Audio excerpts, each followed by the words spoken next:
मैंने आज रात फिर उस पुराने मकान का रुख किया। चाँद पूरा था और मेरी त्वचा में हलचल सी हो रही थी। पंजों से जमीन खरोंचते हुए मैं उस कमरे में दाखिल हुआ जहां सिर्फ वही पुरानी लकड़ी की कुर्सी रखी थी। तुमने उन्हें देखा था, है ना? मैंने गुर्राते हुए कहा। कुर्सी खामोश थी, लेकिन मैं जानता था कि वह बस दिखावे के लिए चुप थी।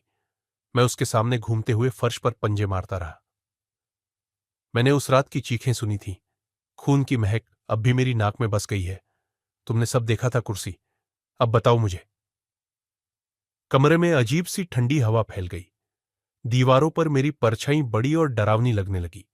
कुर्सी वैसे ही शांत थी, लेकिन मुझे लगा जैसे वह मुझसे कुछ छिपा रही हो। चुप रहोगी? मैंने दहाड़ा। मैं सिर्फ भेड़िया नहीं हूं, तुम्हारा सबसे बुरा सपना हूं। कुर्सी हल्की सी हिली। मेरा गुस्सा और बढ़ गया।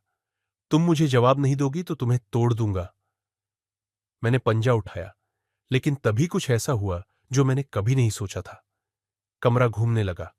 दीवारों पर छायाएं नाचने लगी। किसी अदृश्य शक्ति ने मुझे पीछे धकेल दिया।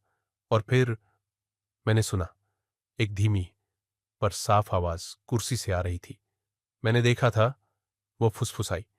लेकिन तुम्हें वह सच जानना पसंद नहीं आएगा। मेरे कान खड़े हो गए। मेरा गुस्सा डर में बदलने लगा। क्या क्या देखा? लेकिन कुर्सी फिर चुप हो गई। उस एक पल ने मुझे हिला दिया।